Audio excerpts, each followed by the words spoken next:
하시죠. 네, 안녕하십니까. 김능구의 대선진단. 오늘 10월 15일입니다.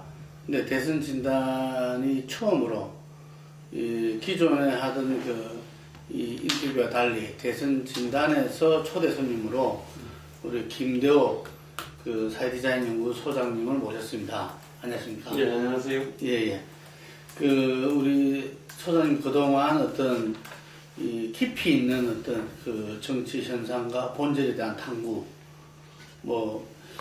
분석 및 대안 제시, 이렇게 해서 상당히 우리 정치권에 이 정파를 떠나서 많은 도움을 준 줄로 알고 있습니다. 그래서 이번에 우리 안철수 부분에 대해서는 일단 지난 추석 민심에도 보면은 모른다는 것이 가장 중요했거든요. 도대체 모르겠다. 예를 들면은 제가 어떤 토론회 이런 데 나갔어도 그런 정치 패널들조차 모른다 이런 이야기들 많이 해요. 네. 제가 오늘 또 인터뷰를 했는데 좀 국민들한테 커뮤니케이션 하겠다 했는데 너무 어렵다. 소위 말해서 이게 인텔리겐처 운동처럼 보인다. 일반 서민 도중들은 네. 이 언어를 이해를 못한다 하는 방식도 그렇고 지금 정책 비전 선언문을 대한 여러 가지 분석을 발표하셨는데 성명서를. 네. 근데 이 부분 또 지금 김 소장이 돼야 이걸 갖다가 이렇게 좀 천착을 하고 이게 대해서 이런저런 이야기를 하지. 보통 사람들 알 수가 없잖아요. 네. 일단은 이 부분에 대해서 어떻게 생각하십니까? 예. 지금 대중시대인데. 원래 이제 어떤 정치를 할 거냐. 를 알려면 그 사람의 일단 말, 글. 근데 그것만 듣고는 부족하죠. 그다음 행동이잖아요. 그 다음에 같이 하는 사람이잖아요. 그 다음에 일정한 시간이 필요하지 않습니까? 근데 지금 현재 안철수는 말과 글은 그래도 최강도 냈잖아요. 그 다음에 출마 선언문, 그 다음에 10월 7일 날 냈던 정책 비전 선언문이 있죠. 그러니까 말과 글은 어느 정도는 있다고 봐야 돼요. 근데 이제 저는 이 부분에 대해 가지고도 이것도 굉장히 많은 얘기를 담고 있는데, 근데 그런 부분들에 대해 가지고 저는 지식사회나 정치권이 좀 깊이 천착을 안 하는 것 같아요. 그건 이제 제가 그래서 이제 그 책에 대해서는 안철수의 생각을 생각한다라고 하는 책을 냈고요. 그 다음에 이제 저희 어떤 사회디자인 연구소 칼럼을 가지고 제가 이제 그 부분에 대한 분석들을 했었죠. 그래서 그것도 상당히 많은 정보를 제공을 하고 있습니다. 안 했고요. 근데 그렇다 하더라도 대중들은 그 사람의 어떤 이 정치행위나 행정행위를 갖다가 통해가지고 볼 텐데, 정치행위나 행정행위는 한 게 거의 없죠, 사실은. 너무 짧은 거죠. 그런 점에서 이건 좀 어떻게 보면 예의가 아닌 거는 맞아요. 근데 또 한편으로는 기존 정당이 그만큼 불신받으니까 이런 어떤 좀 기형적 현상이 양해가 되는 측면은 있는 거죠. 제가 볼 때는 안철수 현상이라는 게 한편으로는 한국 정치의 슬픈 자아상이다. 그렇다고 봐야죠. 예, 그런 건데, 그러면은 어차피 정치 혁신을 요구하는 거 아닙니까? 그럼 정치 혁신을 받아서 한 정치 행위는 지금 현재는 말과 글밖에 있을 수밖에 없는 한계가 있는 거 아닙니까? 달리 정치행위 할 게 없었어요. 원래 정치 혁신하겠다 그러면 왜 그러면 이 정치가 불신을 받는지 그에 대한 진단이 이제 있는 거고요. 그 다음에 대안이 있는 것 아닙니까? 그런데 이제 그 책하고 그다음에 정책 비전 선언문이라든지 이런 글에서 나온 그거 좀 이야기해 주시죠. 그 진단이 사실은 굉장히 좀 비상적이고 일면적이라고 봐야 되는 거죠. 비상적 일면적이다. 제가 그런 거 썼지만 그 이야기가 얼마든지 할 수가 있죠. 그걸 갖다가 좀 이야기를 해보시죠. 몇 가지 주요한 포인트. 지역 국민들한테 자기 지지해달라고 이렇게 돌아다니본 사람들이 가장 많이 듣는 얘기가 싸움 좀 하지 마라는 얘기예요. 두 번째로 니들 욕심 좀 채우지 마라 이런 얘기를 합니다. 근데 이제 의사도 그렇지 않습니까? 환자가 내 아프다라고 얘기하는 것에 대해 가지고 근데 이제 그 좀 이 돌팔이여서 아프다라고 한다 그러면은 그 아픈 부분을 갖다 보지만 이 명의는 이제 그 아픈 어떤 이 구조를 보지 않습니까? 그래서 이렇게 뭐 채했다 그러는데 이렇게 뭐 이 손끝을 갖다가 뭐 딴다든지 또 뭐 다른 어떤 뭐 장기가 나쁘다 그러는데 뭐 척추의 어떤 문제라든지 이렇게 멀리 떨어져 있는 것을 갖다가 잡아내지 않습니까? 사실은 그게 이제 본질인 거죠. 예. 그런 점에서 그러면 이제 왜 싸우냐? 근데 안철수가 지금 문제 삼는 거는 정치인들의 어떤 욕심 내지는 그 이해관계를 얘기하지 않습니까? 그러니까 이제 정치가 이권 추구하면 된다. 그리고 왜 정치가 문제냐고는 이제 이해관계 때문에 그렇다. 근데 자기는 빚이 없는 사람이다 그러지 않습니까?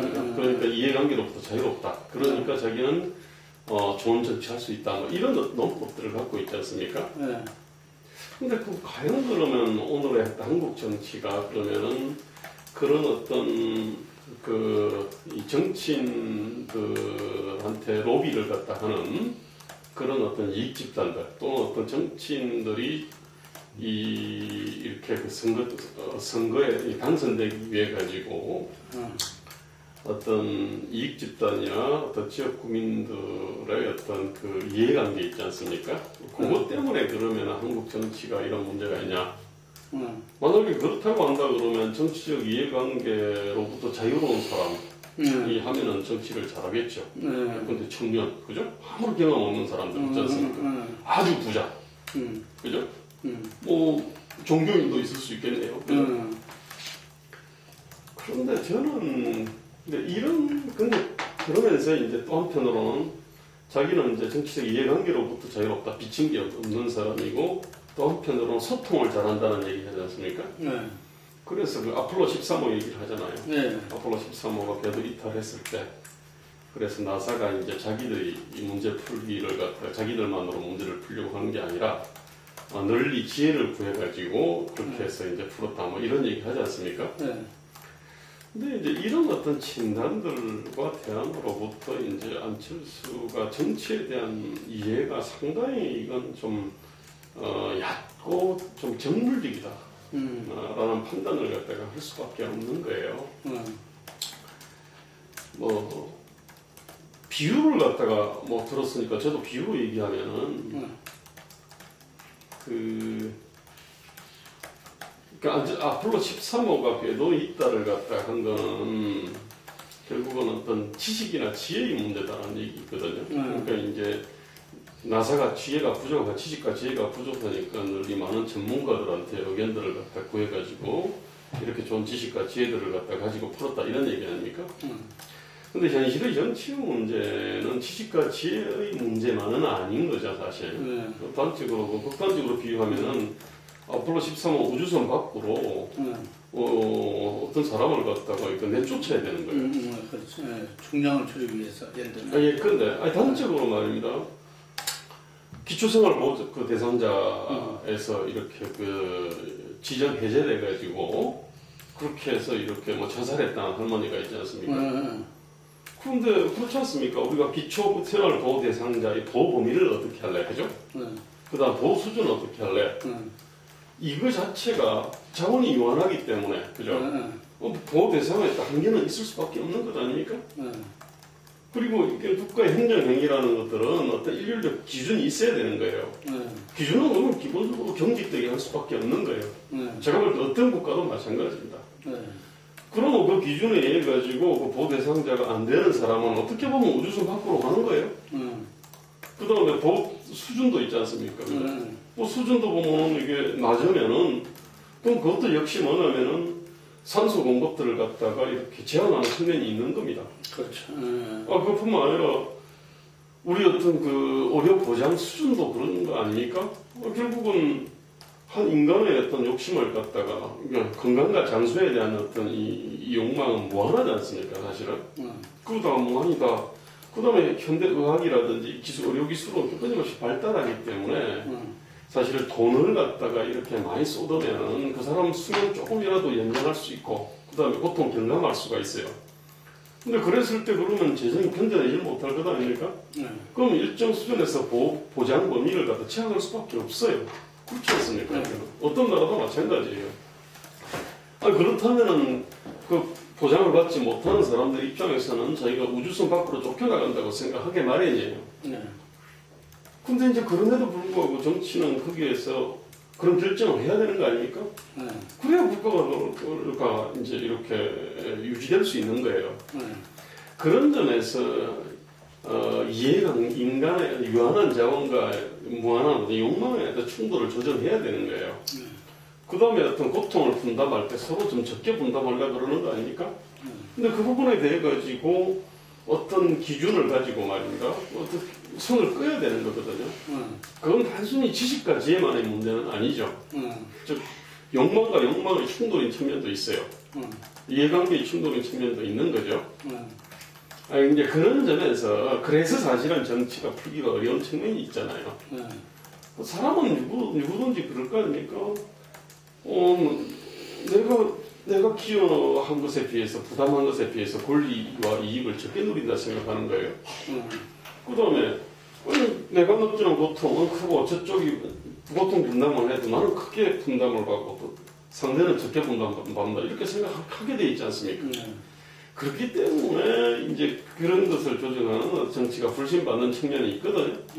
제가 알기로는 그 어떤 나라도 언론 통제를 갖다가 하는 어떤 후진국가에 없고 대체로 어떤 선진국에서도 정치는 대체로 불신을 받고 정치인에 대한 어떤 신뢰 수준은 낮은 거로 알고 있습니다. 그렇지만 이제 선진국은 그 신뢰 수준이 낮다 하더라도 그 불가피성을 갖다가 이해를 하지 않습니까? 그렇기 때문에 이제 그 정치도 하나의 전문 영역으로 인정을 해주는 거예요. 그래서 정치를 전혀 안 하던 사람이 이렇게 그 갑자기 정치에 이제 뛰어들어가지고 최고 권력을 갖다가 이 최고 권력에 이 접근하는 현상이 드물잖아요. 그렇죠. 그런 이유가 있는 거죠.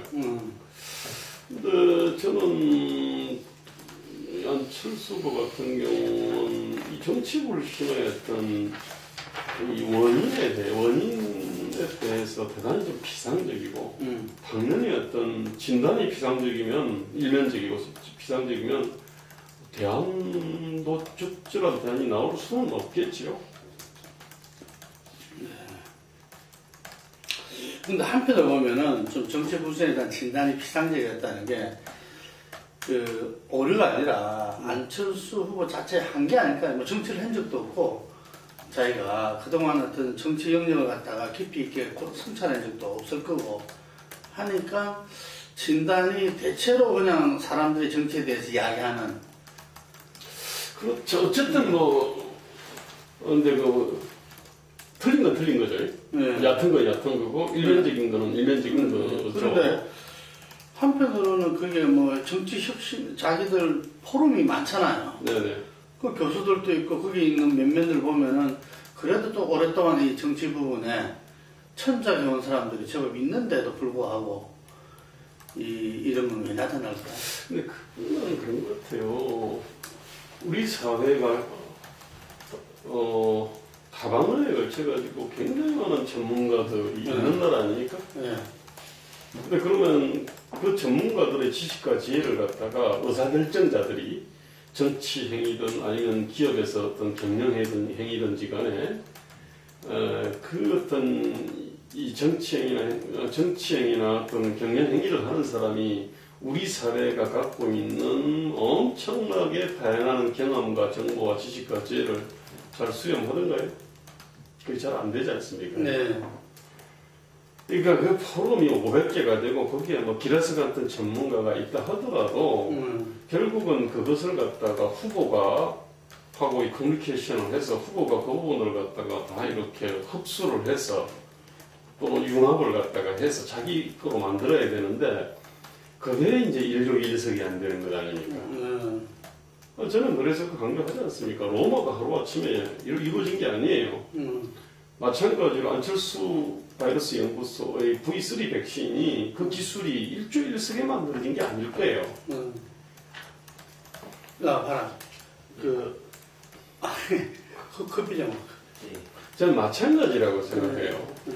한국 어떤 이 정치에 대한 어떤 진단과 대한 경제민주화든 양극화든 일자리 문제든 간에 그것도 역시 그에 대한 어떤 이 통일적인 어떤 그러니까 착각관 진단과 종합적 해법이라는 게 그게 로마나 V3 바이러스 백신 기술이랑 마찬가지거든요. 그것도 일족일석에 되는 게 아니에요. 야, 근데 제가 우리나라의 바이러스 백신을 갖다가 이렇게 갖고 있는 그 기술을 갖고 있는 사람들이 많을 거예요, 그죠? 그럼 제가 그러면 돈이 있다 칩시다. 그럼 과연 내가 그러면은 세계적 바이러스 백신 회사를 만들 수 있을까요? 쉽지는 않아요. 불가능한 건 아니지만 쉽지 않거든요. 기술이 있다 하고 자기가 돈이 있다 하더라도. 그렇죠. 마찬가지거든요.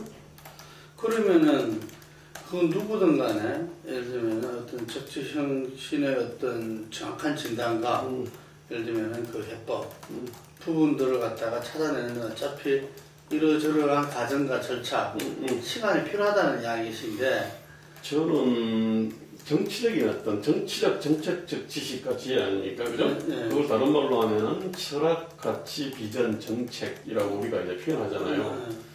그것도 역시 포도주처럼 숙성 과정이 필요하다고 생각해요. 그 숙성 과정이 뭐냐? 그것이 어떤 이 성찰이고 반성이고 커뮤니케이션이고, 그죠? 그 다음에 뭐 이 공동의 어떤 집단지 융합 지식 뭐 이런 것들 아닙니까?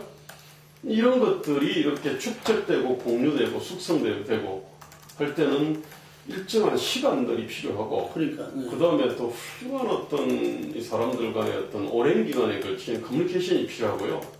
그 다음에 어떤 정책 가설에 대한 어떤 이 가설이니까 그에 대한 일정한 어떤 작은 단위에서의 어떤 검증도 필요하죠. 그 과정에서 이제 자기 가설이 틀리기도 하고 말입니다. 그러면서 이제 이렇게 또 성찰하고 반성하고 뭐 어떤 이런 과정들이 필요한 거죠. 그럼 이번 대선에서 안철수 후보 같은 경우는 이런 부분 하기에는 근본적으로 좀 제대로 할 수 없는 시간이라는 부분에서 어쩔 수 없는 한계 아닙니까? 그렇습니다. 그런데 이제 저는 그런 것 같아요. 그 사람이 자기가 잘 아는 거와 모르는 거, 잘할 수 있는 거와 잘 못하는 거 있지 않습니까? 이건 지식과 지혜를 빌려야 될 거하고 빌리지 않아도 될 거, 이런 것을 갖다가 이제 이렇게 구분하는 게 저는 참된 지혜, 지혜 중에 지혜라고 생각을 해요. 자기가 아는 거와 모르는 걸 구분하는 거, 잘할 수 있는 거와 잘 못하는 걸 구분하는 거. 그러니까 그거를 갖다가 정확하게 구분하면, 그러니까 어쨌든 안철수 현상이라고 하는 건 안철수에 대한 어떤 높은 기대고, 그거는 안철수한테 거대한 힘을 몰아주는 거예요. 근데 그 힘은 항상 어떤 이 지식과 지혜하고 이제 같이 가야 되는데, 그 자기가 갖고 있는 어쨌든 지식과 지혜가 있어요. 근데 가지고 있지 못한 게 이제 많이 있을 것 아닙니까, 그죠? 그렇다면은 자기가 갖고 있는 지식과 지혜는 그 힘을 하고 결합해서 쓰는 거고요. 그렇지 못한 거는 대단히 조심스러워야 되고, 대단히 겸허해야 돼요. 그 다음에 끊임없이 귀를 기울여야 돼요. 그런데 이제 유감스러운 거는 이분이 어떤 정치 혁신하겠다 그랬지 않습니까? 자기 첫 번째 소명 아닙니까? 그런데 정치에 대한 어떤 진단과 대안이 너무 부실한 거예요. 그렇다면 이분은 사실 그 안철수의 생각이라고 하는 책에도 정치 관련된 언급들이 사실 많이 빠져 있지 않습니까? 아마 그 부분은 학습이 아마 충분치 않아서 그런 것 같아요. 근데 그런 걸 갖다가 이번에 이제 출마 선언문하고 정책 비전 선언문에서 이제 이렇게 좀 정리를 해서 이제 내질렀는데, 제가 볼 때는 이분이 자기가 잘 모르는 부분에 대해 가지고, 모르는 것하고 아는 것하고를 갖다가 구분하는 감각이 조금 흐렸던 것 같아요. 그러니까 좀 더 숙성시켜야 되고, 좀 더 이렇게 귀를 기울여야 되고, 그래야 되는데, 그냥 내버린 거죠. 어떻게 보면은, 정치에 대한 이해 수준이 높지 않는 참모를 갖다가 1급 참모라고 생각할 수도 있습니다. 그 안철수의 어떤 그건 한계죠. 그건 또 자기 책임이에요, 그거는. 저는 이번 사태를 계기로 해서 어떻게 보면 부실한 어떤 이 정치혁신과 관련해가지고 정말 그 콘텐츠의 어떤 빈곤함을 갖다가 보여준 건데, 그거를 갖다가, 제가 볼 때는 좀 깊이 좀 이렇게 성찰하고 반성해서, 빨리 좀 교정을 했으면 좋겠다는 게 제 생각입니다. 그런데 이제 그쪽에 그 사람이 전체를 다 대변할 수는 없지만, 어쨌든 그 한 친구가 하는 이야기는, 어쨌든 여러 극복해 나가야 될 과제 중에서 이 많은 부분이 있다 이거지. 근데 그 중에서 이 현재 차츰차츰 이렇게 순차적으로 해 나갈 수 있는 부분들을 그 안 후보는 이야기한 거다. 그리고 다른 부분들도 예를 들면은 이 지속적으로 이렇게 해 나가야 될 부분들은 또 따로 이야기를 할 것이고, 또 그것이 전체적인 어떤 틀과 확고한 내용을 가지는 거는 전에 제가 이들 이야기한 대로 그 11월 10일 날 종합적인 어떤 발표를 하면서 하게 될 것이다. 이런 식으로 이야기하더라고요. 근데 거기 보면 그 여러 그 정책 기반 선언문도 여러 가지 얘기를 했는데 거기서 이제 추상적 원칙을 얘기한 것도 있고요. 아주 그 추상적 원칙에다가 구체적인 어떤 이 대안, 더 나아가 구체적인 작은 아이디어까지 얘기한 것도 있어요. 네. 근데 교육 같은 경우는 추상적 원칙만 얘기했어요. 어떻게 보면 원칙조차도 얘기하지 않은 겁니다, 사실은. 좀 대북 관계에 대해서도 나름대로 원칙을 얘기를 했지 않습니까? 근데 정치 혁신과 관련해가지고는 원칙뿐만 아니라 아주 디테일까지 얘기를 갖다 한 거예요. 그렇죠. 그러니까 저는 뭐냐면은 남북 관계 문제라든지 교육 문제에 대해 가지고 앞으로 차츰차츰 또 구체적인 대안을 밝히겠다라고 하면 그건 이해가 되죠. 근데 정치에 대해서는 아주 구체적인 얘기까지 한 거잖아요. 청와대를 이전하겠다. 그 다음에 그 공격 감사를 농공 행사로 삼지 않고 대통령이 직간접적으로 임명하는 자리를 10분의 1로 줄이겠다. 그 다음에 기초단체장과 기초의회에 대한 정당공천제를 갖다 폐지하겠다. 등등등 구체적인 얘기 좀 했지 않았습니까? 어떤 면에서는 그 대통령이 할 수 없는 이야기도 많이 했죠. 그러니까. 네, 그 정당공천 폐지는 건 국회에서 해야 될 일인데. 근데 그거는 이제 정책 비전 선언문에 보면은 어떤 거는 국회에 대해 가지고 입법을 주십시오라고 요구한 게 3개가 있어요. 어떤 거는 만들겠습니다라고 이렇게 한 것도 있어요. 근데 만들겠습니다 한 것도 대통령령으로 하는 게 아닙니다. 그것도 국회 입법을 해야 되는 건데, 어떻게 보면 입법해 주십시오라고 한 게 있고 만들겠습니다라고 한 게 있는데, 그게 그럼 구분이 있냐면 그렇지 않아요. 그것도 보면 다 사실은 주십시오 모드로 가든지, 아니면은 그냥 일반 후보들도 그렇지 않습니까? 국회가 입법해야 될 사항도 대통령이 만들겠습니다라고 얘기하는 것 아닙니까? 그렇죠. 근데 어쨌든 간에 정책 비전 선언문은 특이하게도 입법해 주십시오가 3번 나와요. 그 다음 만들겠습니다. 이런 게 있어요. 근데 어쨌든 이제 그런 어떤 구분들이 좀 이렇게 좀 모호한 측면들은 좀 있는데, 근데 이제 그렇게 만들겠습니다라고 얘기를 해도 될 걸 갖다가 입법해 주십시오라고 얘기한 거는 제가 볼 때는 여당과 여당이 아니라 그냥 새누리당하고 민주통합당의 등거리 위치에 있는 거죠. 전통적으로는 이게 사실은 야당이 있지 않습니까, 그죠? 그래 여소야대도 있을 거고 야대 여소도 있을 수 있는데, 어쨌든 간에 대통령과 집권당 개념이 있는 거잖아요. 근데 이제 안철수의 정책 비전 선언문에는 보면은 그 3자적 스탠스가 있어요. 그러니까 입법부대 행정부라고 하는, 마치 그 행정부의 수장이 입법부에 대해서 요청하는 그런 게, 그 메시지가 이제 있거든요. 기본적으로 깔려있죠. 네, 법을 만들어 주십시오. 그렇게 이제 돼 있는 거예요. 이게 나름대로 이제 안철수의 어떤 원래 전국 운영 구상일 수도 있습니다, 사실은. 그것이 어떤 일단이 사실 드러났다고 볼 수 있는데, 근데 정책 비전 선언문에서 그게 굉장히 중요한 포인트에 있는데 그 부분에 대해 가지고 얘기하는 사람이 없더라고요. 근데 그 며칠 뒤에 그 무소속 대통령 논란이 있었던 것 아닙니까? 그렇죠. 그거는 이제 이미 정책 비전 선언문에 이미 드러난 어떤 부상이 그런 식으로 무소속 대통령 논란으로서 어떻게 그 부분에서 내가 저를 물어봤는데 그래서 이 무소속 대통령은 어떤 면에서 무책임하고 개빈적인 게 아니냐 했더만은 그 친구가 이야기하는 거는 후보가 그렇게 이야기한 게 아니고 이 정당 정치를 부정하는 것도 아니고 그렇지만 현재 정당이 문제가 있기 때문에 있는 이야기를 이제 그런 이야기 한 거다. 무소속 대통령이 더 잘할 수 있는 거 아니냐 설득을 양당을 뭐 그렇게 이야기하던데 하여간에 지금 비전 정책 선언문에서도 일단이 보였고 지금 현재도 보면 어쨌든 간에 국민들한테 보여야 될 때고 국민의 평가에 따라서 결정한다는데 국민의 어떤 동의와 평가라는 것은 어떤 면에서는 상당히 좀 자의적일 수도 있고 자기 의지에 따라 달라질 수 있는데 그 이야기에 따라서는 어떤 면에서 지금 양당이 다 레드카드를 받았다는 거거든요. 그럼 당연하게 그렇다면 새로운 정치 세력을 구성해야지, 구축해야지. 그걸 가지고 평가를 받아야지, 자기들이. 그 속에서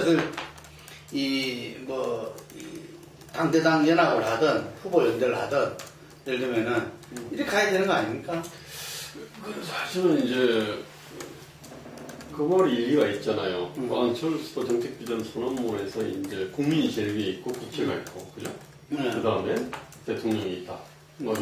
대통령과 행정부가 있다. 그런 얘기를 하지 않습니까? 그래서 이제 대통령과 행정부는 제일 낮은 자리에 있어야 된다. 이런 얘기를 하지 않습니까? 그렇다고 한다 그러면 사실은 정치 혁신을 하겠다고 하면은 국민을 혁신할 수는 없을 거니까, 그죠? 그렇다면 원래 이제 국회를 혁신을 해야 되는 거죠. 그렇다면 사실은 4월 총선 때 책임 있는 모습을 보이는 게 논리적으로 맞아요. 그렇죠. 그렇지 않습니까? 근데 이제 그 부분에 대해 가지고, 하여튼 좀 뚜렷하게 해명을 하지가 않아요. 그때 국회 그토록 중요한 정치 혁신을 자기 소명으로 잡았고, 그럼 국민 바로 밑에 국회가 있고 국회 밑에 대통령과 행정부가 있는데 왜 그 중요한 국회를 갖다가 혁신하기 위해 가지고 노력을 하지 않았는지. 국회 혁신하려고 그러면은 총선하고 정당을 갖다가 만들거나 하여튼 총선 때 어떤 형태로든지 영향력을 행사를 했어야 되는 거죠, 그죠? 그렇죠. 근데 이제 이 부분을 갖다가 스킵한 부분에 대해 가지고는 좀 얘기를 갖다 하지 않아요.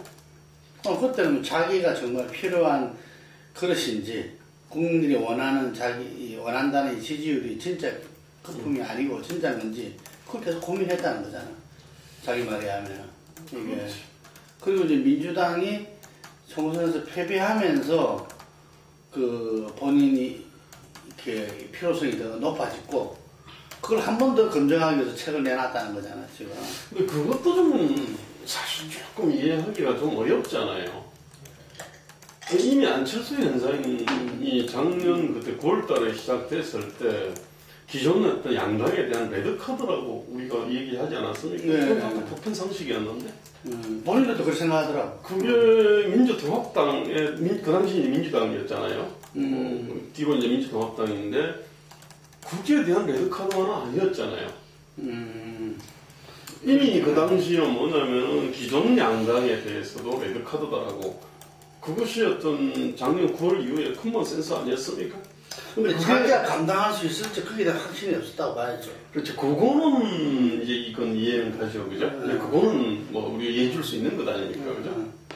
당시 어떤 총선 때 정치 혁신을 위해서 총선 때 책임 있는 모습을 갖다가 보이는 부분에 대해서는 내가 좀 이렇게 확신할 수가 없었다라고 얘기를 갖다가 할 수는 있는데. 근데 어쨌든 민주통합당이 총선에서 참패를 하면서 그것이 모멘텀이 돼가지고 지금 어떤 대통령 선거에 출마했다. 사실은 이거는 좀 이상한 거죠. 그다음에 양당 정치에 대한 레드카드였는데. 근데 이게 민주통합당의 어떤 총선 패배하고 뭔 상관인지를 잘 모르겠어요. 그런 부분에서 자기가 이제 대안 부상론이지. 대안으로서. 근데 그 얘기는 그런 거죠. 야권에 마땅한 어떤 박근혜 대항마가 없어가지고, 그럼 자기가 나왔다는 얘기로도 되는데, 그 안철수 현상의 절반이죠, 그죠? 안철수 현상의 절반은 사실은 야당에 마땅한 대항마가 없어가지고 생긴 측면이 있잖아요. 안철수 대망론으로 나온 거 아닙니까? 또 한편으로는 기존의 어떤 이 정당 정치에 대해 가지고 기존의 어떤 이 양당 중심의 어떤 정치 질서에 대한 어떤 근원적인 대의가 또 있잖아요. 네. 그게 안철수 현상의 절반이지 않습니까? 네. 근데 이제 이분은 그 야당에 마땅한 대항마가 없어가지고 뭐 이렇게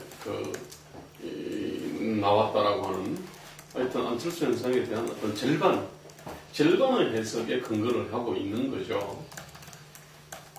안철수 지금 지지에 보면은 뭐 상당히 문재인 지지하고 이렇게 다 겹치잖아요. 그렇죠. 네, 그 양쪽 다 지금 뭐 이 후보와 이 후보일 때 가상대 1대1 됐을 때 보통 한 70, 80% 정도가 이렇게 다 지지하겠다 이렇게 나오는 거거든요. 그래서 언론이 뭐 그렇게 하지만 국민들이 볼 때도 야권 후보라 생각을 해요. 안철수 후보를. 근데 본인들은 펄쩍 뛰죠. 그런 부분에 대해서 이게 그러니까 초기에 작년 9월달로 이렇게 시계를 돌려보면 그 당시 강남에서도 굉장히 높은 지지가 그렇죠. 나왔지 않습니까? 예. 그때는 나중에 어떤 야권 후보가 아니었죠. 새로운 정치 그때는 그랬죠. 어떤 이 선봉이었잖아요. 네. 근데 이제 그 뒤로 이제 어떤 그냥 야권 주자로 이렇게 자리매김이 됐고 스스로도 이제 그런 얘기 하지 않습니까? 민주통합당이 총선에 죽을 써가지고 그렇다. 그러니까. 그다음에 안철수의 생각이라고 하는 체계도 상당히 어떤 민주통합당보다 더 좀 자클릭한 어떤 그런 면모들을 많이 보여줘요. 네. 어떻게 보면 언론이 그렇게 몰아간 측면도 있고요. 네. 또 박근혜 대항마가 마땅히 없어가지고 안철수를 갖다가 야권 후보로 만들고 싶어하는 어떤 야권 지지 민심이 안철수를 땡긴 측면도 있고요. 네. 안철수 스스로가 야권 후보로 이렇게 스스로 걸어 들어간 측면도 있죠. 네. 뭐 그런 점에서 이제 뭐냐면 새로운 안철수를 통해서 새로운 정치를 기대하는 사람들이 그 부분에 대해서 안철수 어떤 스탠스 내지 행보에 대해 가지고 실망하는 측면이 있죠. 야권 후보가 돼버렸으니까. 그렇죠. 네. 근데 근데 한편으로는 지금도 약간 갈짓자 행보 아닙니까? 그렇죠. 네. 그러면서 단일화 프레임에는 말려들리려고 하지 않잖아요. 예. 그 다음에 정권 교체가 아니라 정치 교체라고 그러지 않습니까? 네. 이게 그러면서 이제 이렇게 좀 갈짓자 그름을 갖다 하는 건데, 근데 그것도 이해할 만해요. 그것도 뭐 제대로 해서 정권 교체를 하고 뭐 정치 교체하면 좋겠다는 생각들을 가지고 있는 사람들이 많이 있잖아요. 우리 지금 60% 이상은 아마 정권 교체를 바라는 거로 통계는 그렇게 나오지 않습니까? 네. 근데 사실 사람들이 정권 교체를 왜 바라겠어요? 네. 정치 교체 때문에. 위에 때문에 그러니까. 문재인 후보도 내가 같은 입장이에요. 네. 그래서 뭐 안철수가 뭐 그렇게 해서 궁극적인 목적은 정권 교체가 아니고 정치 교체죠, 사실은. 네. 국민 인복 아닙니까? 네.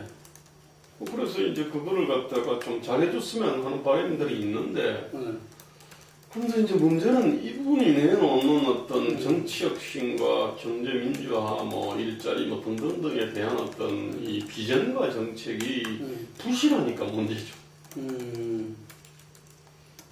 부실하니까 이제 그쪽에서 그걸 차츰차츰 해나가는 과정이다 이렇게 이야기하고 그런 것 같아요. 아니 초가상가 그 집 짓는 거 보면요. 그 초석 딱 놓인 거 보고 기둥 딱 있는 거 보고 딱 그냥 대들보 가지고 있는 걸 보면은 이게 초가상가인지 궁궐인지 아니면은 뭐 아파트인지를 알잖아요. 전문가들은 알죠. 근데 사실은 이번에 정책 비전 선언을 보면 그것은 굉장히 짧은 글이 아닙니다. 그게 굉장히 많은 말을 했어요. 철학, 가치, 정책의 기조들을 갖다 다 얘기를 했어요. 그거는 뭐 저는 그렇게 표현을 합니다. 그거 초과상관입니다. 그거는. 큰 집을 못 져요. 정치 없이 못하죠, 당연히. 대한민국의 어떤 양극화나 일자리 문제, 그런 어떤 철학가치, 비전, 안목을 가지고는 해결은 못하죠. 그래서 저는 이거는 뭐 재건축 수준의 리모델링을 해야 된다라고 얘기를 하는 것 아닙니까, 제가? 지금 그 비전 정책선을 가지고는 안 되니까 재건축 안철수의 생각 봤잖아요. 아직까지 지어지지 않았으니까 처음부터 그냥 새로 하는 게 낫겠네요. 지어졌으면 재건축을 해야 되는 건데.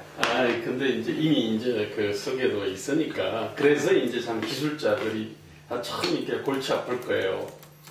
원래 아예 새로 짓는 것보다 이미 오두막들을 갖다가 이렇게 오두막 프레임을 가지고 이게 그냥 또 모기를 써서 이렇게 큰 집을 갖다가 짓는 방법이 없는 건 아니니까 그러니까 골치 아플 겁니다. 그 중에서 이제 좀 우리 일반 네티즌들이 제일 좀 궁금해하는 부분 몇 가지만 좀 우리 김 소장님의 진단과 대안 좀 해주면 좋겠는데, 예를 들면 일자리라든지 이런 문제 상당히 관심이 많은 부분이잖아요. 근데 여기에서 진단과 대안이 뭐가 문제인데 어째야 된다, 뭐 이런 이야기들. 그 부분은 안철수 생각에 보면은 뭐 크게 보면은 이제 이 경제민주는 최고죠. 그 다음에 이제 뭐 복지가 아닙니까? 그럼 그 속에서 이제 많은 일자리들이 주르륵 나온다 뭐 이런 얘기를 갖다가 갖고 있는데, 근데 한국의 그 일자리가 왜 안 나올까? 근데 이거를 좀 뜯어보면은 한국이 우리 갖고 있는 여러 가지 어떤 시스템들을 갖다가 선진국하고 비교를 해보면은 우리가 왜 일자리가 제대로 생기지 않는지 사실은 간면합니다, 사실은. 일단은 뭐 어쨌든 간에 우리는 특이하게 어쨌든 우리가 이제 수출 주도형으로 했고, 그다음 일부 품목의 어떤 이 수출 비중이 대단히 높잖아요. 10대 품목의 수출 비중이 60%좀 되지 않습니까? 그죠? 일본 조선 선박, 그 다음에 석유화학 제품, 그 다음에 자동차, 반도체, 자동차 부품, LCD 뭐 등등등 이런 것들이 있는 겁니다, 이게. 이 비중이 보면 옛날에는 40%, 50% 하다 지금은 60%좀 돼요. 그렇죠. 이게 다 재벌이잖아요. 그죠? 자, 원래 어떤 이 세계화가 진행이 되면은 비교 우위 부분이 있고 비교 유리 부분이 있어요. 비교 우위 부분이 이제 쭉 성장하지 않습니까? 그죠? 그럼 이쪽에서 그러면은 여기 여러 가지로 트리클 다운을 하지 않습니까? 그죠? 이쪽에서 이제 이렇게 부품 협력 새로운 공장 건설을 하고, 그리고 새로운 어떤 이 부품 업체를 갖다가 이렇게 만들고 뭐 등등등 이렇게 쭉 하지 않습니까? 그죠? 자, 그러면 하나는 딱 봅시다. 단적으로 자동차. 한 10년 전만 해도 한 300만 대 했을 겁니다. 현대기아 자동차가. 지금 한 650만 대쯤 해요. 근데 이제 국내에서 어떤 생산량은 같습니다. 10년 전이나 10년 전에도 생산 능력 한 300에서 350만 대 됐고, 지금도 그대로예요. 근데 그동안 650만 대로 늘었어요. 근데 이제 그거는 이제 중국에서 이제 이렇게 생산 능력이 엄청 커졌을 거고, 유럽에서도 커졌지 않습니까? 그다음 남미에서도 커졌고. 자, 근데 이제 세계화로 인해 가지고 그래서 상당 부분은 또 해외 공장을 증설을 갖다가 할 필요성은 있을 거예요. 근데 한편으로는 그게 이제 원래 국내에서도 그게 생산 증설을 그 일부를 갖다가 못하라는 법은 없어요. 제가 볼 때 해외 생산 한 300만 대 했으면 국내에서 30이나 50만 대 정도를 증설할 난 여지가 있다고 봅니다. 왜 안 했냐 따져봐야 되죠. 자, 첫 번째로 뭐냐면 이번에 그 현대자동차 이게 심야 근로를 폐지를 했지 않습니까? 그죠? 주요 막교대를 하다가 심야 근로를 뺐어요. 근데 이제 미국 현대자동차의 엘라베마 공장하고 기아자동차의 조지아 공장 같은 경우는 역시 같은 2교대를 하다가 그쪽은 3교대를 또 돌렸어요. 그래서 추가 고용을 갖다 1000명 이상을 갖다 했잖아요. 우리는 고용 늘어난 게 하나도 없어요. 왜? 그쪽의 평균 임금은 GDP의 1수준이에요. 48,000달러 아닙니까, 미국이? 근데 대충 48,000달러 수준입니다. 우리는 GDP로 보면 한 2만 달러 좀 넘는데 우리 같은 경우는 GDP의 4배입니다, 사실은. 현대기아 자동차의 완성차 공장이. 근데 사실은 근데 문제는 뭐냐면은 이쪽이 어떤 GDP의 어떤 세배 4배를 갖다 받는다 그러면은 자동차라고 하는 거는 원래 이게 경기 변동을 많이 타게 돼 있어요. 구조조정이 안 돼요. 그죠? GDP 3배, 4배 받다가 말입니다. 구조조정해서 나가라 그러면 살인이라는 소리 나오잖아요. 쌍용차 사태가 터지는 겁니다. 근데 미국 같은 경우는 그런 일이 일어나지 않잖아요. GDP 일자리 수준 일자리 많거든요. 그렇기 때문에 그쪽은 그냥 부담 없이 고용을 늘려요. 우리 같은 경우는 물량은 늘어나는데 고용을 늘리기가 엄청 어렵습니다. 전체 임금 체계가 그렇게 돼 있어요. 근데 이 부분에 대해서는 사실은 자본의 책임도 있고 노동의 책임도 있고 노동조합의 책임도 큽니다. 우리는 뭐냐면은 이게 그 노동의 양과 질에 따른 최고 개념이 없는 나라 아닙니까, 그죠? 그게 사실은 어떤 기업별 노조 때문에 기업별 노조 때문이라 그러면 산별 노조로 바꿔도 우리는 뭐 좋은 회사 다니면 같은 경비를 해도 말입니다. 한국은행 경비 예컨대 연봉 한 7, 8천이고 아파트 경비 연봉 1,000이에요. 이걸 이상하게 생각하지 않잖아요. 뭐 좋은 데서 들어가면 높고 뭐 나쁜 데서 들어가면 낮고 이렇게 된 거 아닙니까? 그러니까 이제 그런 어떤 엄청난 격차가 있으니까 좋은 회사 쪽에서 물량이 늘어날 때 국내에서 고용을 제대로 늘리지를 못하는 거예요. 요 문제 있잖아요. 그죠? 이게 그러면 또 협력업체에 대해 가지고는 이게 불공정 거래로 사실은 독하지 않습니까? 이쪽 어떻게 보면 협력업체를 빨아먹어야 되는 측면이 있잖아요. 왜냐면 자본도 워낙 목표 이윤율이 있잖아요. 근데 이제 이쪽에 이제 인건비가 GDP의 어떤 3배, 4배다. 어디선가 빨아와야 될 거예요. 그죠? 그럼 협력업체 빠는 거 아닙니까, 사실은? 그러면서 협력업체 비폐해지는 거예요. 협력업체 그러면 그러다가 인재들이 안 들어갈 거 아닙니까, 그죠? 왜? 이주 인색이니까. 그러니까 이제 이 사람들은 뭐 노량진에서 그냥 뭐 열심히 고시공부를 해서 뭐 일부에 그냥 공무원을 하든지 아니면 대기업 들어가든지 하는 거고 중소기업은 인재기관이 되는 거예요. 인재가 없으면 기업은 성장을 안 하는 거 아닙니까, 그죠? 그러면서 양극화는 심화되는 것 아닙니까, 그죠?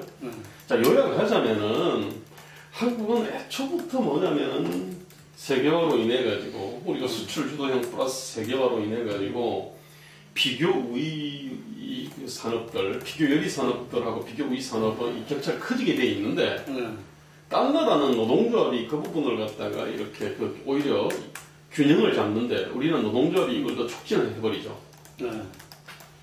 그에 따라서 인재들이 또 이렇게 악순환이 또 되지 않습니까, 그죠? 왜냐하면 또 공공부분의 어떤 근로조건의 기준은 대기업이잖아요. 그러니까 대기업 기준이에요, 항상. 대기업의 예컨대 뭐 90% 이런 거예요. 그러니까 뭐 100인 이상 기업의 뭐 협약임금 상승률에 뭐 예컨대 80%, 90% 뭐 이런 거거든요. 그건 노조 때문에 그러는 거예요? 노조의 힘이 세서 제가 볼 때는 공무원의 힘이죠.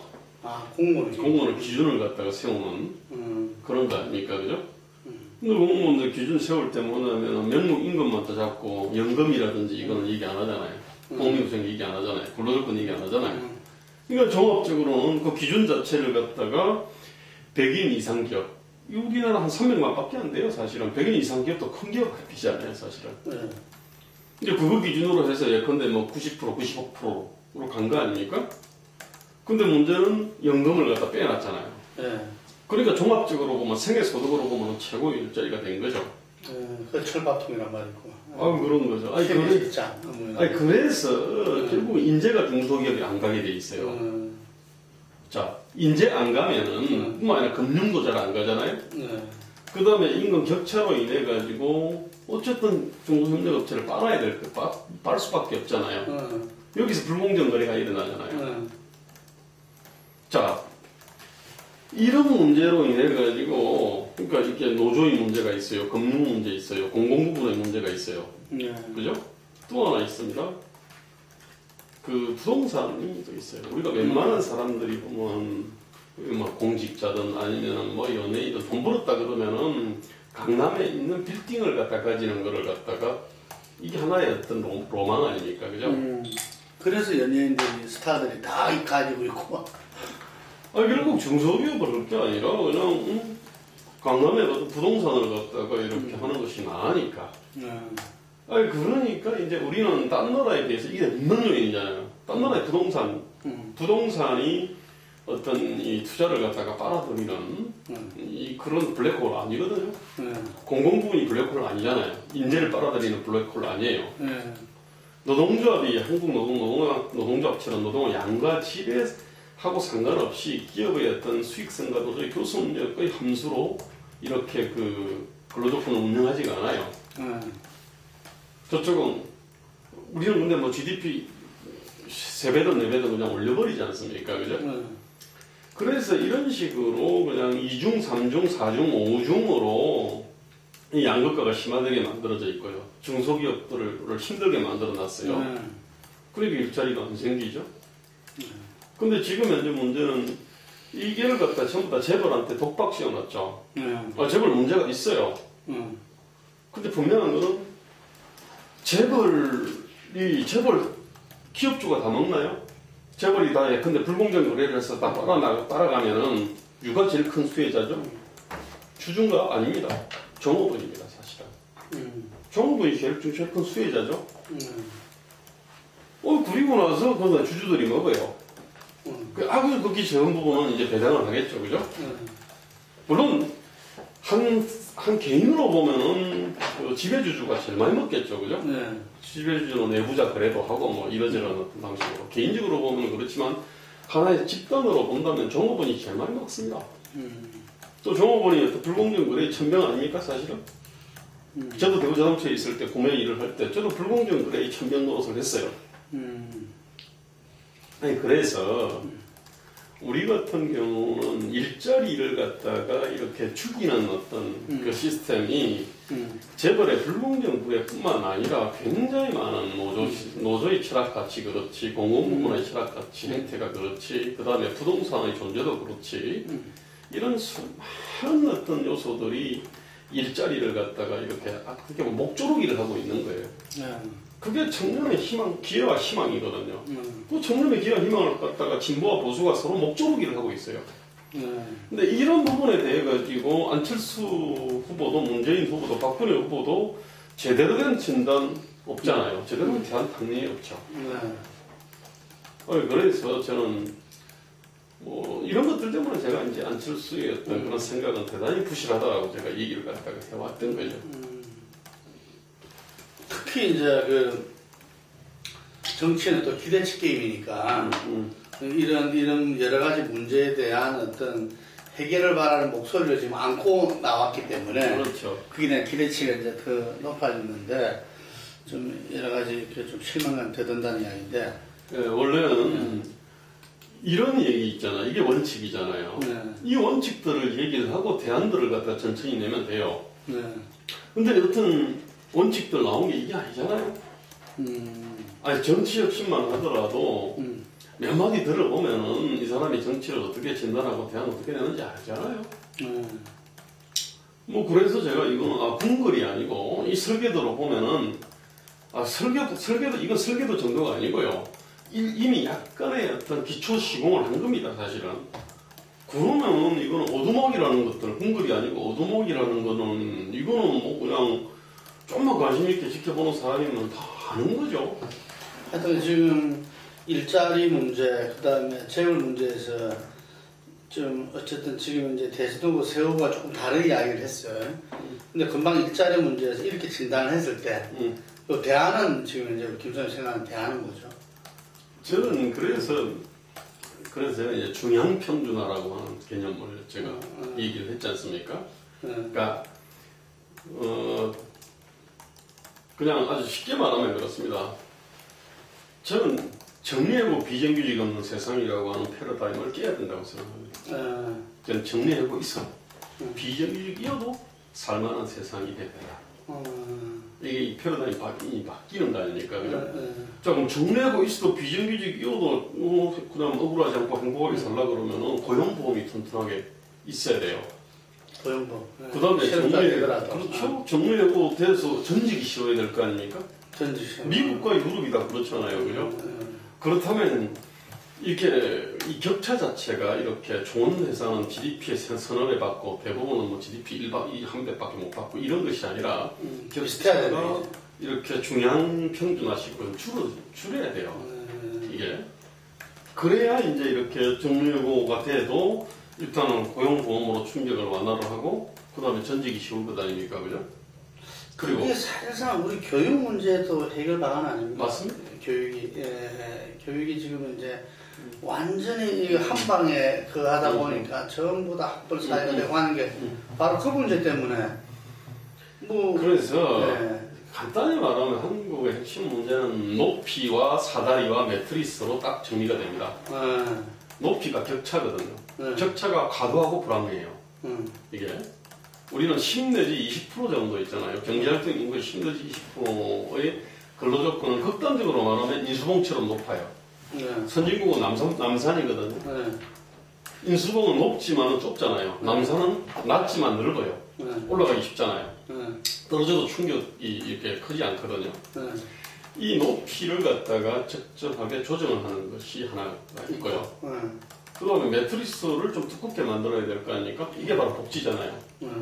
그 다음에 낮은 데서 높은 데로 올라가는 사다리 자체가 다양해야 되고 많아야 되죠. 그다음 타고 싶을 때 막 유비거트스 사다리가 돼야 되죠, 그죠? 언제 어디서나 있는 사다리가 돼야 되는 거죠. 그다음에 그 사다리 자체가 합리적이어야 되겠죠. 이게 우리 같은 경우는 봅시다. 높이가 대단히 높아요. 10 내지 20%는 인수봉처럼 높고 나머지가 낮아요. 그러니까 이제 여기서 떨어지면 살인 사건이나 살인이라고 그래요. 이게 쌍용차 문제의 본질이잖아요. 그다음에 우리 사다리는 교육시험 사다리 외에는 별로 없어요. 거의 보면 좋은 직장은 교육시험 사다리 성자입니다. 저기 캠프에서 보면 가장 많은 영향력 있는 사람들이 다 교수 변호사 아닙니까? 그 사람들은 교육시험 사다리 타고 올라간 사람들 아닙니까? 그죠? 그 다음 우리나라에서 가장 힘이 있는 안정된 직장은 공무원이죠. 그죠? 공무원? 교육시험 사다리 타고 올라간 거죠? 이게. 그러니까 우리는 뭐냐면은 교육시험 사다리 외에는 다른 사다리가 별로 없어요. 미국은 시장 사다리도 있죠. 교육시험이랑 학벌하고 그다음 고시 이런 걸 그렇죠. 미국은 보면 시장 사다리가 어느 정도 작동을 하고 있지 않습니까? 뿐만 아니라 선거 사다리도 있어요. 우리 선출직이 한 4,200명밖에 안 되잖아요. 기초의원까지 다 합쳐도.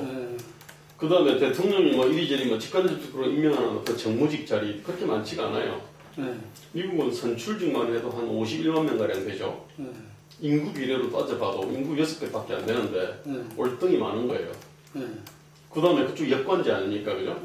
국장이나 과장까지 이렇게 바꿀 수가 있지 않습니까? 그러니까 미국은 뭐냐면은 시장 사다리도 작동을 제대로 하고 있지. 그 다음에 선거 사다리도 작동을 해요. 부동산 사다리는 아예 없잖아요, 별로. 우리는 교육시험 사다리가 이게 이제 부동의 사다리로 작동하고 있고, 그 다음에 부동산 사다리가 있었죠. 근데 지금은 올라가다가 중간에 부러져가지고 지금 하우스폰 문제들이 지금 생겨나 있는 거죠, 그죠?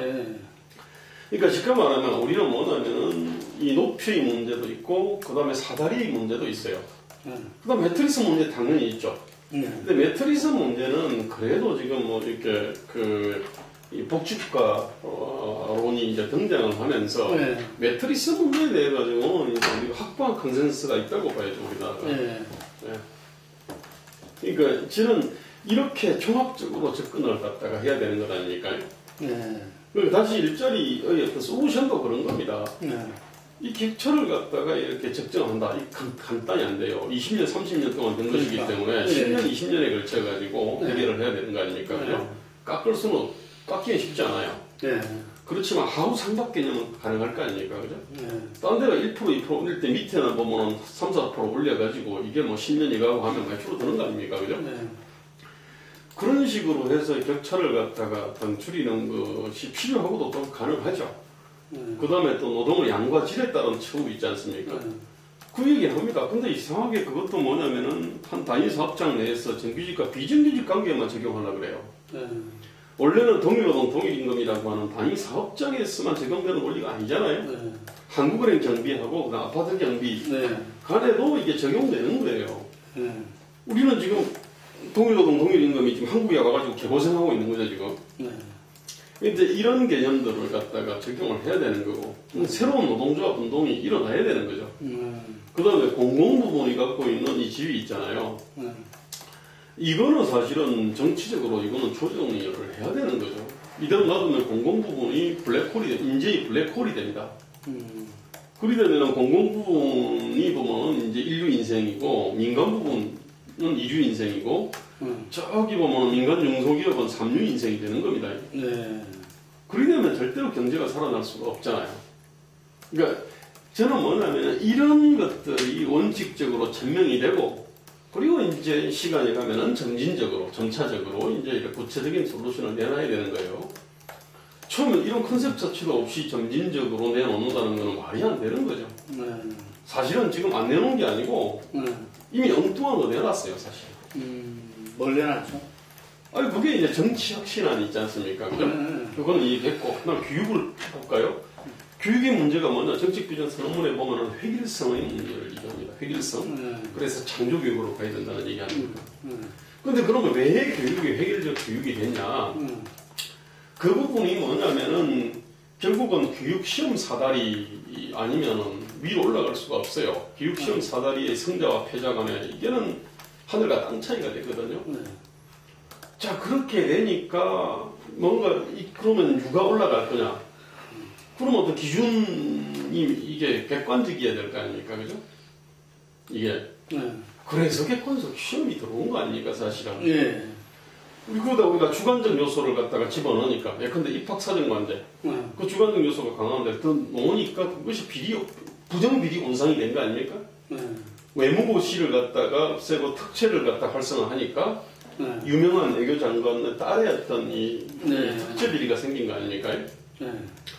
그러니까 우리 같은 경우는 이 격차 자체가 엄청나게 크고 그리고 이제 이 사다리를 타고 올라가는 어떤 성자한테 이제 많은 어떤 특권을 갖다가 이제 주는 시스템들을 갖고 있다 보니까 그러다 보니까 이제 뭐 엄청난 어떤 과당 경쟁이 일어나는 거 아닙니까? 그러면 그게 돼가지고 주관적인 어떤 평가, 그러니까 창의성을 평가할 수가 없어요. 그럼 객관적 기준들을 갖다가 갖고 가야 되는 거죠. 그래서 획일적 교육이 나오는 것 아닙니까? 근데 지금 어쨌든 이 금방 그러하다 보니까 상당히 지금 실제 그 교육 현실에서는 보면은 이 50% 넘는 학생들이 중고등학교에 미래가 없다 보니까 그 친구들이 자기 친구들을 찐따를 붙고 왕따를 시키고 이래서 뭐 여러 가지 지금 자살 사고 부분이 발생하는 거거든요. 그래서 이 친구들한테도 뭔가 미래가 있도록 해줘야 되는 거잖아요, 이게. 그럼 그것들이 사회의 지적 자산으로 뭔가 쌓이냐? 아니잖아요. 지식이라든지 전공은 그러니까 써먹어야 되는 거예요. 써먹지 못하면 없어거든요. 그러니까 이제 뭐냐면 그렇다면 고등학교만 나와도 이렇게 살 수 있는 세상을 이것도 만드는 여러 가지 솔루션들이 사실은 있습니다. 또는 뭐냐면은 필요할 때 대학 가는 세상도 있습니다. 우리는 19살 때 대충 다 가지 않습니까? 그죠? 근데 보면 아무런 뚜렷한 생각 없이 대학 가는 애들 되게 많거든요. 그러니까 대학 들어가서 노는 거 아닙니까? 그죠? 우리나라 특징적인 현상 아닙니까? 근데 거기다가 반값 등록금을 내준다? 제가 볼 때는 이 잘못된 패러다임인 거죠. 오히려 늦깎이 대학생을 지원해야 되는 거죠. 같은 돈을 지원한다 하더라도 늦깎이 대학생들. 고등학교 나와서 직업 생활을 하다가 직업적 필요성을 갖다가 느껴가지고 대학 가겠다고 하는 사람이 돼가지고 그거를 갖다가 야간 대학으로 사이버 대학으로 얼마든지 수용할 수 있지 않습니까? 그죠? 근데 거기에 돼가지고 우리가 뭐냐면은 지원할 수 있거든요. 이를테면 그런 식으로 패러다임이 바뀌어야 되는 것 아닙니까? 뿐만 아니라 우리 애들이 지금 옛날로 치면은 지금 5살, 6살짜리가 옛날에 7, 8살이에요. 그러면 취학 시기를 앞당겨야 되는 거죠, 사실은. 그 다음에 지식의 양이 많이 늘어났지 않습니까? 그렇다면은 지금 대학 1학년 교양 과정은 사실은 고등학교에 밀어 넣을 수도 있어요. 근데 뿐만 아니라 지금은 대학이 사실은 이 교육은 본질적으로 맞춤형 교육이 되는 거 아닙니까? 그죠? 맞춤형 교육이 안 되니까 이제 과외하고 뭐 그러는 건데, 그만큼 어떤 수준별, 단계별로 학생들의 선택권들을 갖다 보장을 해야 될 거 아닙니까? 그죠? 그럼 지금 커리큘럼 책이나 학교 책이나 이거 다 바꿔야 되는 거죠, 사실은. 지금 교실 담배락, 학교 담배락, 그 다음, 이게 학제 담배락에 다 막혀 있는 것 아닙니까? 그죠? 이 부분들을 갖다가 다 풀어내야 되는 거죠, 사실은. 이를테면은 이런 어떤 교육만 하더라도 이런 어떤 이 다른 정책 패러다임이 좀 다른 것이 필요한 거예요. 근데 그런 부분 없잖아요, 지금. 그러니까 그 부분이 상당히 좀 이렇게 정말 새로움이 뭔가를 기대는 사람들한테는 지금 놓은 거는 정말 피상적 수준이다. 이게. 그리고 흔히 말해서 창조적인, 창의적인 어떤 게 안 보인다. 그렇죠. 그게 또 한 실망감인데, 금방 교육 부분에서도 이 국민연금 문제 이야기할 때 그런 이야기를 하더라고요.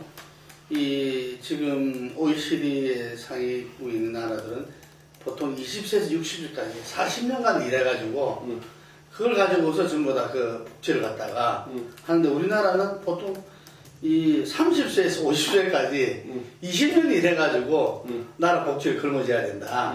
이 차이가 벌써부터 엄청난 거라는 이야기지. 금방 이야기한 대로 좀 일찍 해가지고 고등학교 졸업해서도 전혀 사회생활 하는데 자기들이 인수공이 아니고 남산이라면은 얼마 전에 기간이 상당히 늘어나잖아요, 이게. 그런 이야기를 이야기하는 사람들도 있더라고요. 그도 많은 얘기고요. 그런데 사실은 지금은 이미 40년이라는 패러다임 자체가 50대, 60대 유로 패러다임이죠. 지금은 인간의 수명을 떼어놓고 모든 수명이 다 짧아졌잖아요. 직업의 수명, 기술의 수명, 작업장 수명, 제품의 수명 모든 게 다 짧아져 있는데 근데 그럼 안 맞는 거예요. 지금 뭐냐면 그 40년을 갖다가 일하는 이 컨셉들은 사실은 공무원한테만 해당되는 얘기죠. 우리가 지금 정규직이라는 게 그거 아니고 채용과 동시에 정년보장이잖아요. 안 맞는 거거든요, 사실은. 안 맞는 패러다임입니다, 사실은. 우리는 정규직 정상, 비정규직 비정상 아닙니까? 거꾸로인데, 사실은. 그래서 제가 뭐냐면 직업은 끊임없이 단절이 일어날 수 있다는 거 아닙니까? 그래서 이모작, 삼모작 인생 이게 정상인 거죠. 일모작 인생은 그 공무원 된 사람한테만 해당되는 거거든요. 그런데 우리는 뭐냐면은 이게 50년대, 60년대 어떤 유럽 어떤 진보의 철학인지 모르겠습니다만 어쨌든 이게 지금 한국에 와가지고 이게 지금 한국 사회의 어떤 이 제도적 정책적 발전을 가로막고 있는 거죠. 자, 그렇게 되니까 수혜자가 누구냐 하면은 공무원이죠.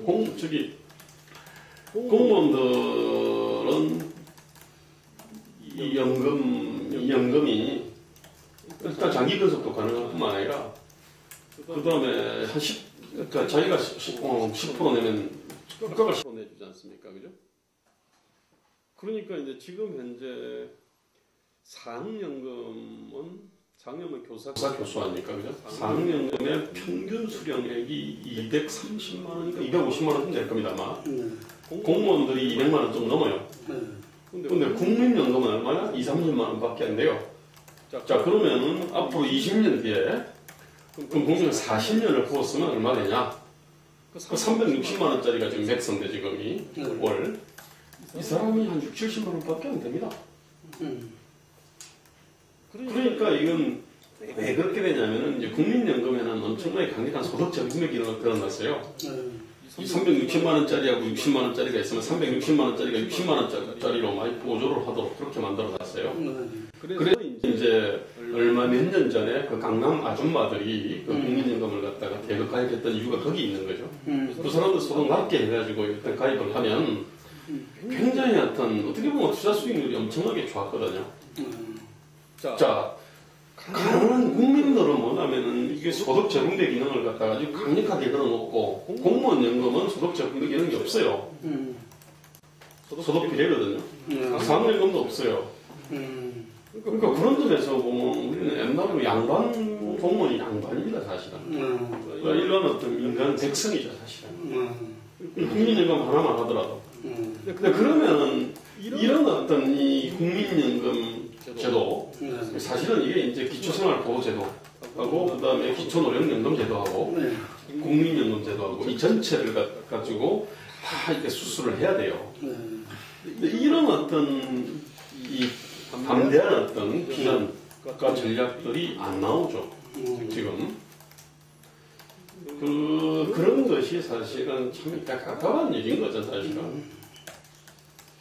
이거는 뭐 이렇게 지금 차츰 뭐 하겠다는 부분에 포함되어 있지 않을까요? 아이고 뭐 그렇게 공부 안 하는 학생들이 원래는 프레임 봤을 때는 노을 같지 않다. 다음에 뭐 공부한다 뭐 그렇게 하는데 하는 거 보면 알잖아요. 맨날 놀고 말입니다. 참고수도 없고 책가방도 없고 말입니다. 그런 애가 공부 열심히 하겠다고 하면 믿나요? 지금은 제가 볼 때는 안철수 캠프는 그런 거죠. 평소 공부 안 했어요. 그 다음에 참고수도 별로 없어요. 노력도 별로 안 해. 그러면서 공부 잘할 거예요. 시험 잘 볼 거예요. 이렇게 얘기하는 건데. 자, 그러면 마지막으로 아까 진단은 좀 했는데 정치 혁신의 그 솔루션 부분, 그 부분 이야기를 좀. 저는 문제의 핵심은 거예요. 저는 정치와 정치의 무능인데 사실은. 한편으로는 부실인데 그 무능과 부실이 구조화되어 있다는 거예요. 제일 간단한 건 우리는 지금 양당 구도가 이렇게 정상적으로 작동하지가 않아요.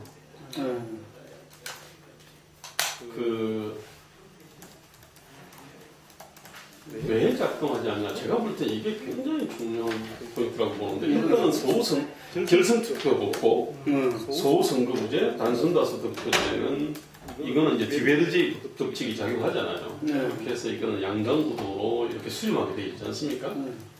자, 그런데 문제는 이 양당 구도가 제대로 작동하냐, 한국에서. 딴 데 작동하는 나라도 있어요. 근데 우리는 보십시오.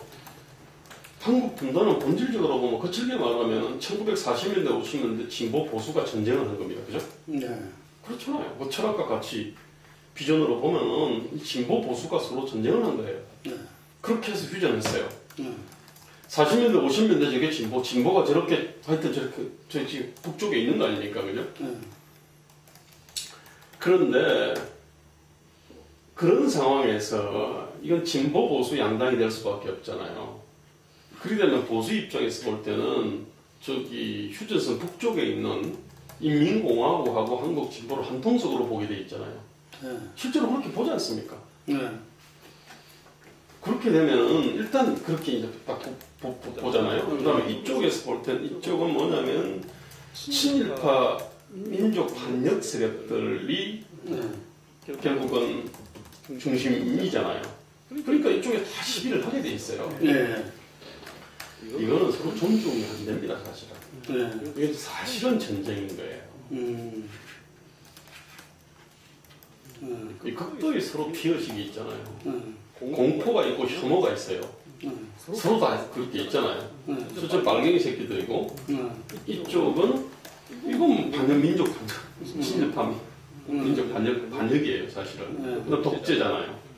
이쪽은 뭐냐면은 북한하고 친북 좌파. 그 다음에 뭐 사회주의 뭐 이런 거 아닙니까? 그건 포퓰리즘이 하나 더 붙은 거죠, 사실은.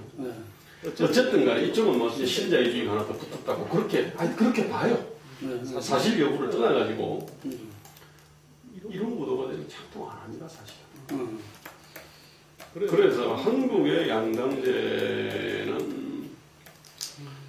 그래도 한국에 정치가 있던 시절이 그래도 YST, JP가 있던 시기에는 정치가 있었어요. 상균 정치. 네, 3당이 있을 때, 근데 여소야대 상황에서는 서로 타협하고 막 그랬잖아요. 그죠? 근데 지금은 정치가 점점, 어떻게 보면은요, 지금은 이제 굉장히 정교한 정책이 필요하잖아요. 아까 국민연금 제도를 고치는 거, 복지제도를 또 고치는 거, 뭐 등등 굉장히 정교해야 되잖아요. 그죠? 규제라든지 감독이라든지 그 다음에 지원이라든지 굉장히 정교해야 되는데 그러려면 정치가 대단히 유능해야 돼요. 근데 우리는 지금 뭐냐면은 이게 적대적으로 좀 비슷하잖아요. 지가 잘해가지고 정권 잡는 게 아니고 쟤들이 못하면 잡거든요. 또는 못하게 해서 기다리면 돼요. 그러면은 민심이 이쪽으로 쏠리게 돼 있거든요. 지금 한국 사회는 결국은 이거는 양당의 정치 독과점이에요. 첫째 독과점에서는 품질이 향상이 안 됩니다. 그나마 그러면 서로 적대적 의존 관계가 서로 생산적 경쟁을 하면 또 좀 많은데 말 그대로 생산적 경쟁 관계가 아니고 적대적 의존 관계거든요. 못하게 만들기. 그래서 지금 한국은 사실은 생산적 경쟁 체제로 만드는 게 정치적 신의 관건 중의 관건이죠. 그럼 생산적 경쟁 체제를 어떻게 만들래? 그러려면 사실은 생산적 경쟁이 가능한 다당제로 가야 돼요. 그래서 그 다당제 핵심은 뭐냐면은 이런 친북 내지 종북 세력들이 독자로 당을 만들 수 있도록 해줘야 돼요. 또 한편으로는 뭐냐면 안보 보수가 독자의 당을 만들 수 있도록 해줘야 돼요. 지금은 뭐냐면 뭉뚱그려져 있지 않습니까? 그죠? 아니면 약간 연대를 하잖아요. 어쨌든 한 풍속이 되는 거 아닙니까? 또 이쪽도 뭐냐면 안보 보수라든지 어떤 시장 근본주의자들이 이렇게 독자로 떨어져 있는 게 아니고 그냥 또 한 통속이잖아요. 그렇죠. 이것이 공포와 혐오의 근거거든, 사실은. 자, 그럼 결국은 그래서 생산적 경쟁이 가능한 다당제가 되려 그러면 이제 이게 분화가 돼요. 새누리당이 두세 쪽으로 쪼개지고 민주통합당이 두세 쪽으로 쪼개져요. 이게.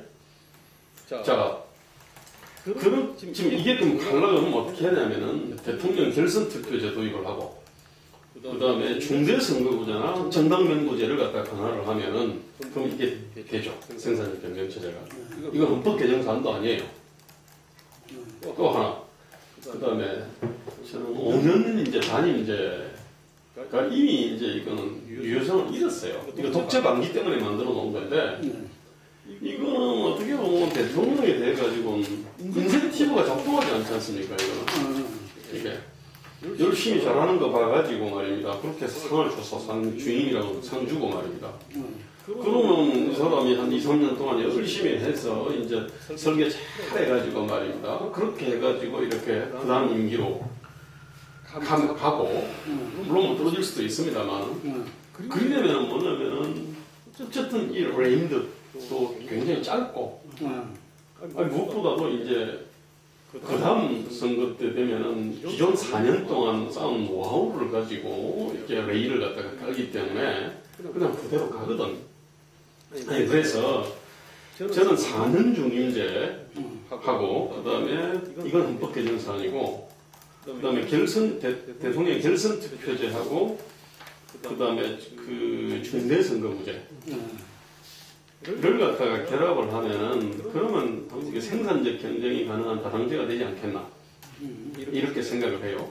그러면 지지율 10%가 넘는 당이 대여섯 개는 나올 겁니다. 최소한.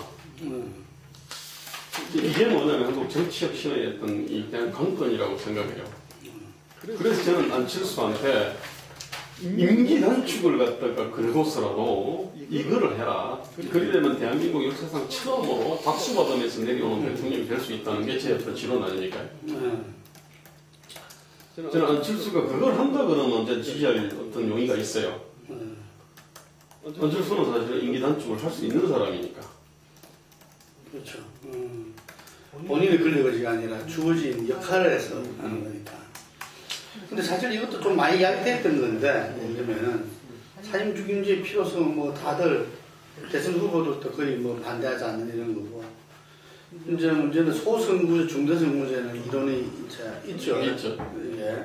중대선거구제가 옛날에 그 유신 시대에 겪었기 때문에 국민들한테는 상당히 좀 이렇게 그런 이미지가 물론 있죠. 그리고 대통령 결선제는 그 이번에 이제 그 민주통합당에서 대통령 후보 뽑을 때 이제 결선 투표제를 도입했기 때문에 조금 사람들이 많이 이제 알려진 것 같아요. 이런 부분들이. 그렇죠. 근데 하여간에 지금 이야기하시는 게 현재의 그 양대 정당이 분단하에서는 상당히 그게 제대로 된 정치, 올바른 정치를 하기 위해 결정적인 장애물이다. 그래서 다당제로 와서 이게 어쨌든 보수도 좀 이렇게 구분된 정당, 진보도 좀 구분된 정당으로서 제대로 평가를 받고 해야 생산적 경쟁체가 된다. 뭐 이런 이야기입니다. 자, 오늘 그 말씀 고마웠고요. 그래서 마지막으로 한번 그 안철수한테 바란다. 한 말씀 마지막으로 좀. 안철수는 자기의 어떤 지명력 약점을 강점으로 전환시켜야 되잖아요. 네. 그 지명력 약점은 사실 세력이 없다는 거예요. 그죠? 네. 그 다음에 농공 형성을 해야 될 어떤 대상도 아주 적고. 네. 그다음에 그 자기 강점이라 얘기한 부분이지. 그렇죠. 근데 그거를 갖고 무소속 대통령으로 끌고 가고 그다음에 무슨 농공 행상을 갖다가 막 적게 하고 이거는 제가 볼 땐 자기 어떤 치명적인 어떤 약점을 강점으로 바꾼 게 아니에요. 자기 치명적 약점을 갖다가 이렇게 강점으로 바꾸는 거는 사실은 새로운 시대의 어떤 마치 그런 겁니다. 바퀴의 가운데 있는 화분은 비어 있어요. 비어 있기 때문에 살 때가 꽂혀요. 그렇잖아요?